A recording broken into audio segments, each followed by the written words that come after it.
This here is the 5th generation 2018 Toyota Hiace H200 with the 1GD FTV engine. When you look at this van, probably the idea that comes to your mind is a Matatu. Well, on this episode, we are going up close and candid with this Toyota Hiace H200. This vehicle was imported not for Matatu use. The reason why we chose to import this vehicle was because of the price. If we had to buy it locally, we would probably spend close to 4 million on this vehicle, but with importation we spent around 2.8 million on this van. So on this episode, we try to tell you more about this vehicle, the nomenclature, because most people will tell you that these are 7L, but that is not the correct nomenclature. The correct nomenclature is the Toyota Hiace H200. And to get specific to the variants, this is a GDH206, and that means it comes with a 1GD FTV engine, the 2.8 liter 4-cylinder turbocharged diesel. It's a Toyota Hiace, that's why there is the H. 206 means it's the short wheelbase standard roof with 4-wheel drive. That's why there is the code 206. Short wheelbase standard roof and 4-wheel drive. So we are going to start with the technical aspects of this van before we take it out for one errand. The 5th generation of the Toyota Hiace made a debut in 2004. However, this was not a global product. It was not sold in North America, and it was also not sold in most parts of Europe. It came in several variants. There is the short wheelbase standard roof. There is also a short wheelbase high roof, and also the wide body known as the 211 mostly, but the codes can vary depending on which engine option and also the drivetrain, whether it's 2-wheel drive or 4-wheel drive. There is also now the popular commuter van, the long wheelbase with the high roof. In terms of engine options, the Hiace came with a wide variety of engines. There was the 2-liter 1TR petrol engine and the 2.7-liter 2TR petrol engine. For the diesel options, there was the legendary 5L that came with the earlier models of the H200, but also it came with the ones that were sold 0 mileage in Kenya and South Africa, the KAUs. Yeah, there were these that were KAUs and KAYs. KPLC had a couple of them, if you are old enough to have seen them. Well, the 5L is also available in the 200 series up to the latest models, and this is not one that you can walk into the showroom and buy. These ones are mostly built by Gibraltar Toyota for organizations such as World Food Program, the UN, plus other organizations that are known to work in the most remote and treacherous points of Africa. So for them, they are lucky to get the 5L on the Toyota Hiace and also on other models such as the Fortuner and even the Prado. Well, the other engine is the 2KD FTV, the 2.5 liter 4-cylinder diesel turbocharged engine, and this came with the first generations that came in as Matatus in Kenya, and these were mostly JDM Toyota Hiace. They came with a 2KD and the model code on them was KRKDH. Well, they also, the later models from around, in fact, the 2KDs came from 2004 all the way to around 2007. However, the 2KD was also present in the Toyota Hiace commuter vans, the high roof long wheelbase that was sold in the Kenyan market up to a couple of years ago, the ones that were about 0 mileage, and also in the South African market. So the 2KD continued in the African market for a longer period of time, and also in the Thailand market as well.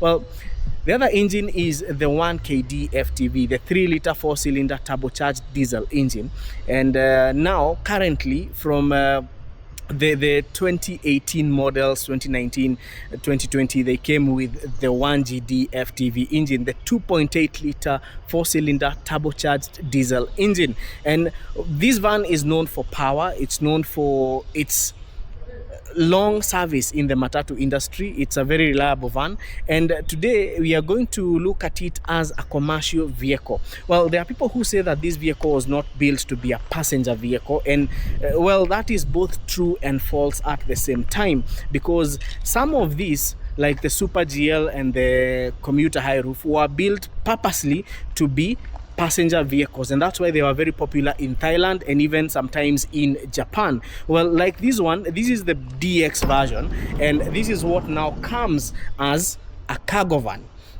But in Kenya, we can modify it into a Matatu. Well, is there a problem modifying this cargo van to become a passenger vehicle? Well, there is no problem with that. In fact, the only thing that has to be worked on is the way the seats are mounted.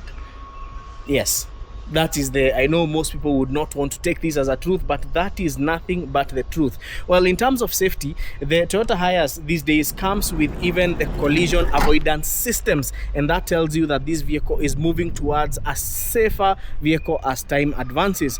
Well, the 200 series came with the flat nose, but the 300 series, which is now currently in production, the H300, the 300 series Toyota Hiace long nose. Unlike its predecessor, the H100. The H100 is what most people in Kenya called the 5L.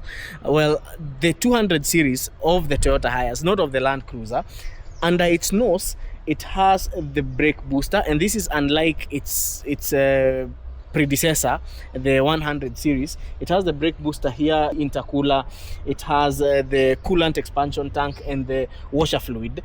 And for the diesel versions, the later versions like this one from around 2018, the ones with the 1GD FTV engine, they also came with AdBlue, the diesel exhaust fluid for selective catalytic reduction. So, and this is because these were Euro 6 rated vans. This one also comes with a DPF, an EGR, and a catalytic converter. So let's take a look at the engine, because it's not under the hood. You know, normally on a typical review I would say under the hood, but this one, it is under the seat. The other thing you might note about these Hiace vans, the H200, is that the face has changed over time. There has been like 4 generations since 2004, all with the different headlight design. So if you're keen enough, you're going to note that there has been several changes in the prima facie of the Toyota Hiace H200, and I'm going to show you how they look. This is how they look. This has been from 2004 all the way to around 2020. So these have been the different shapes of the headlights and the grills plus bumpers of the Toyota Hiace H200. However, the beauty about the H200 and the Toyota family as well is that most of their vehicles can be facelifted. So you can get this facelift, you can put it up on a 2004 Toyota Hiace and make it look newer. So yeah, that's something good about the Toyota Hiace. Also, this one comes with aftermarket fog lights. Tom put in those for better visibility, but it came with the stock headlights before. So if you are a Toyota Hiace owner, you might want to check out these aftermarket fog lights because they are really helpful. Before we talk about the engine, Tom salimia watu. Naona Tom akona overall pale, leo he's ready for work. This particular one is the GDH206. Now, GDH206 is the model code. What does it mean? Let us decipher this code. So, the GD means it comes with a 2.8 liter 1GD FTV engine, and the 1GD FTV engine is a 2.8 liter 4-cylinder turbocharged diesel engine. The power output on the Toyota Hiace, because the 1GD has been used across so many models, the Hilux, the Prado, the Fortuner, plus a few others, specifically on the Hiace, because there are differences in power outputs between those models. On the Hiace, the GDH 200, I'll tell you about why this one is a 206. On the Hiace H200 series, it produces 150 horsepower and 300 newton meters of torque.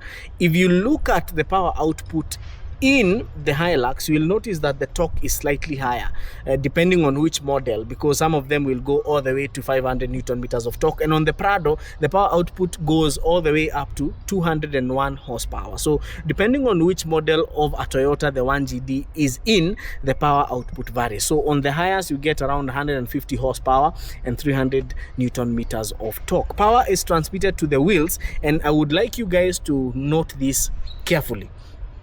The earlier models that came with the 1KD and the 2KD, the automatic ones came with a 4-speed automatic transmission. But with the 1GD, they are now coming with a 6-speed automatic transmission. Yes, plus there are also manual options. So for the manuals, you'll get 5-speed manual across the board. But for the automatic, the earlier generations like the 1KD and the 2KD, they came with the 4-speed auto. But the 1GD is now coming with a 6-speed automatic transmission. On this one, power is transmitted to all the 4 wheels, not the rear wheels. This one is a 206, and that tells you it has full-time 4-wheel drive. And the reason why Tom chose this one, and the other reason why it has all-terrain tires, is because it's for work and sometimes it goes off-road. So that 4-wheel drive feature comes in very handy. So now let's take these Toyota Hiace for work, and Tom will tell us why he chose this vehicle and not a pickup. Mr. Tom, yes. Before usimamishe kitu tuanze kuload, there is one thing I would like to explain to our viewers. This is the DX trim. Yes. DX ilikuwa ya mzigo. Na ndio maana kule panels ni za mbao. Yes. Super GLs were more passenger oriented, na ndio maana zilikuwa na AC hapa nyuma na plastic padding huko nyuma. Yes. Sasa wanaelewa. Tuendelee na kazi, Tom. Okay. Pole. The other thing is that these vans came in several configurations. Kuna hii ya mlango moja, and this is highly preferred in the matatu industry. Alafu kuna zenye za mlango mbili. Ziko na sliding door ingine pale. So you can get it with a single sliding door or with a double sliding door. But for matatu use, the one with the single sliding door is highly recommended. So we have talked about the engine and the power that this vehicle has, and now we are getting to the interesting bit of this video where we get to talk about why this and not a pickup. Tom, sahi tuna load nini na how heavy is it? We are loading some packaging products. I think it's around between 1 to 1.5 tons. 1 to 1.5 tons. Yes. Now, maybe before we start loading, Tom, why did you choose this car, this van, and not a pickup? First of all, it's what it offers. I can do my job. I can carry what I need to carry for my shop, and I can also use it as a private car. Because it's a 6-seater. Yes. We have the 3 seats here and 3 seats at the back. So when I'm going home, nabeba watu wangu tunaenda nyumbani. Na nabeba miti hapo nyuma. Ukienda kwa shamba. Nikienda kwa shamba. So it's more of versatility. Yes, it's a very versatile vehicle. Unajua niko na gari zingine, hata zingine more comfortable. But since I got this van, sidhani kama nimeziendesha sana. Hii imekuwa the in thing. Imekuwa the in thing, ndio naenda nayo kwa ofisi, because naweza kuwa kwa ofisi niambiwe kwa shop kuna kitu inahitajika, nachomoka tunaenda nachukua. Kwa nini huku consider pickup? Pickup ingemaanisha single cab. Yes. Single cab ingenipea hiyo ni naweza toka hii nabeba wife, mtoto tunaenda out. Pickup itakuwa ngumu sana. Single cab. You hapa by the modern day single cab hata haiwezi beba passengers wawili hapa, mtafinyana sana. Mtafinyana. So it's a very versatile van, inanifanyia vitu mingi sana. Na pia let's talk about the pricing perspective. Do pickups are expensive? Yeah, they're expensive. They're expensive. Hii nilitafuta for some time. I knew what I wanted. I wanted a van that is 4-wheel drive. Yes. So niliingia tu auction, na bid. I had a limit. So hii gari ilikuja na under 2.8 million. Na ujue kwa soko, as we said earlier, they are going for close to 4 million now. Yes, close to 4 million. So with patience, you can get a good van at a good price. With patience na watu, unajua ule jamaa wa kupika anaambia watu kipunguza maringo kidogo tu. By the way, hiyo part ya maringo, kuendesha hii van, nikifika place kama hii, na unaulizwa umekujia ya nani? Watu wanaziamini gari. So, lazima watu wa kwa barabara, unajua wanaona ni matatu basically. So ukipunguza maringo kidogo, you get this van inaweza kufungulia njia mingi sana ukiwa nayo. Inakufungua akili, you do so much. Yes. Kwa shamba like nikipita tu nikiona kuna mti nataka kubeba, it's easier kubeba na hii other than the other private cars. Yes. So inakufungua akili. I have now an orchard I'm running nyumbani. So it comes in very handy. So imenisaidia. So Tom, unajua one thing is pickups have become, most people run to pickups. Yeah. But hata ukiangalia bei ya pickup Thailand manze iko juu sana. So vans, I'm trying to look at it as people shifting their minds to vans, not only as matatus. Idea kila mtu na van na kuanga ifanye matatu, ifanye Hiace, ifanye sijui private nini, hizo za kuhaya. Well, kitu inasumbuanga watu sana ni insurance on these vehicles. And one thing I'll want maybe to clarify is that ukinunua hii gari ikuwe commercial vehicle, it does not need a speed governor. Yes. Because it's not over 3-ton capacity. 3-ton capacity ndizo zinatakanga speed governor. Yes. But if you use it as a PSV, speed governor lazima. Yeah. Then there is also the question of sasa insurance yake hii inatumia commercial vehicle. These are commercial vehicle insurance. Yeah. Ingine unaweza pata ni PSV. Kuna ingine inaitangwa commercial PLL. Yeah. But those ones will require you to have a PSV driver's badge. Yeah. But with this one ukiwa na BC yako uko sawa using it as a commercial vehicle. And then kuna wale watu ambitious who own it as a private. Hata insurance inakuwa private. Yes. Wanaweka viti not more than ngapi, as long as it's not more than 7 yeah. For passengers. You can change the particulars and make it a private vehicle. So it's a very versatile vehicle hapa. Na hii Tom ni 4-wheel drive. Yeah. But kitu moja nataka kuambia Tom. Ni 4-wheel, it's very capable, lakini kuendesha hii gari kwa maji.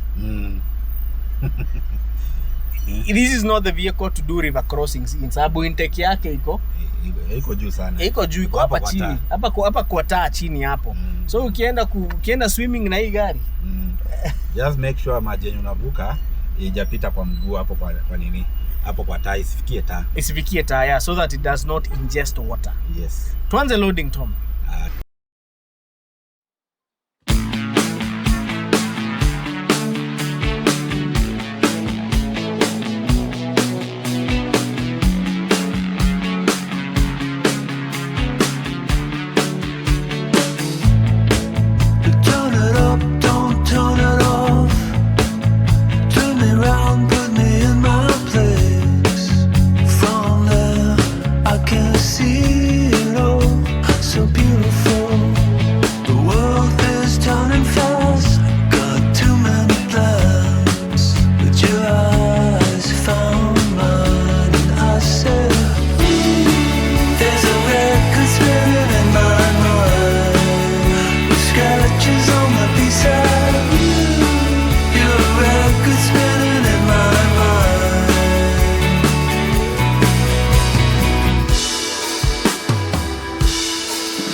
Can recall back then when the Toyota Hiace started making its way into the Kenyan Matatu industry, there were so many complaints of brake failure. Tom, unakumbuka?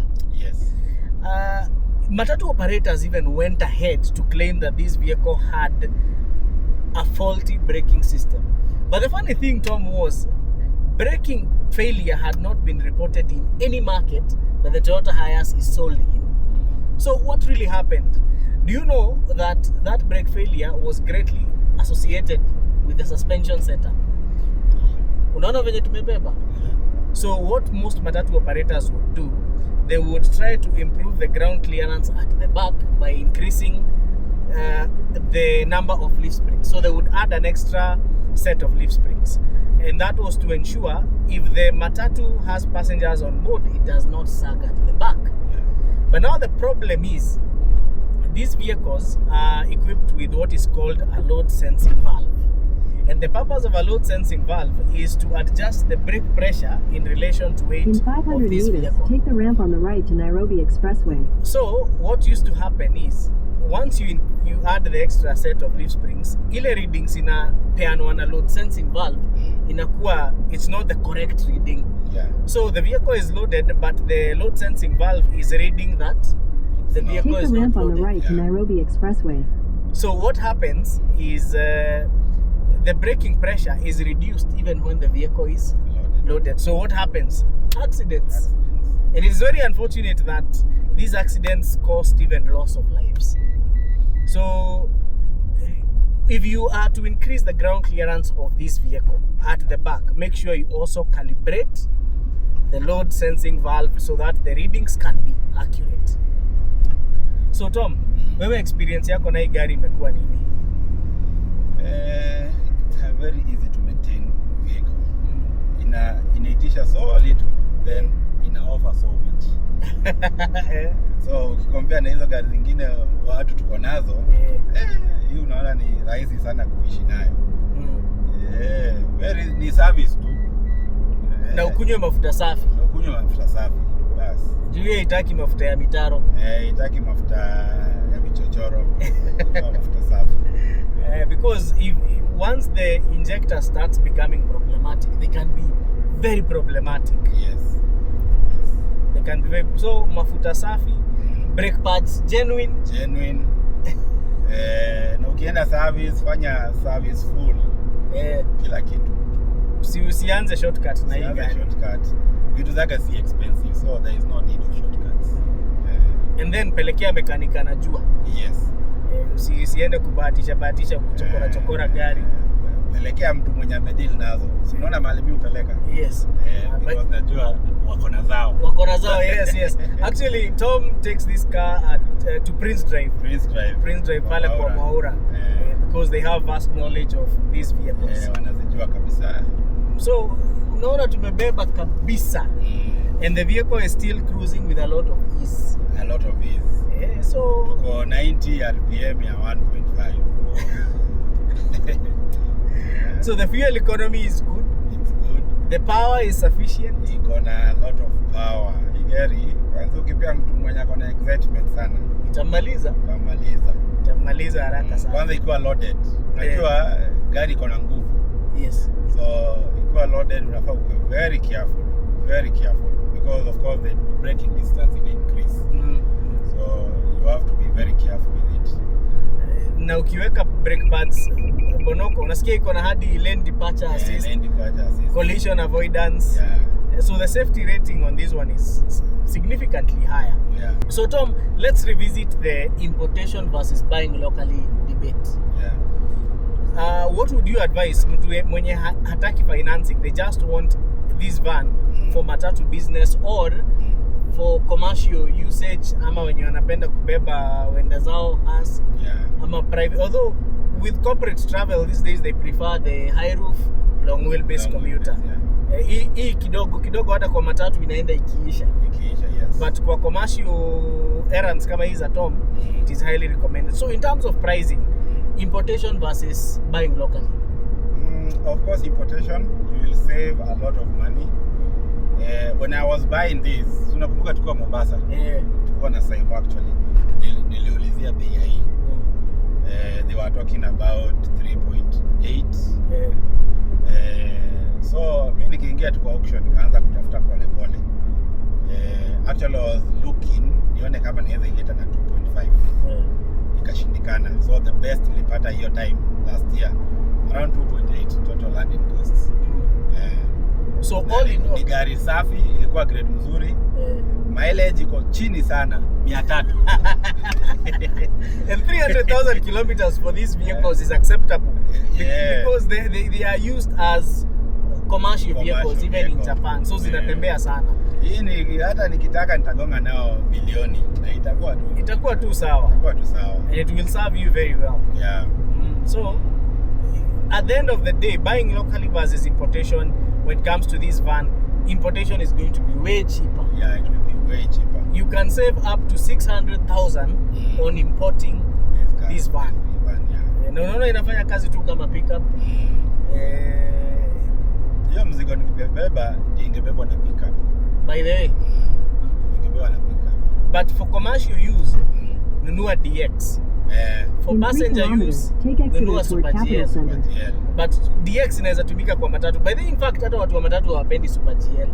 Wanapenda DX because haina plastics mingi, Ni bare to metal. Yes. But if you're doing corporate travel, Super GL.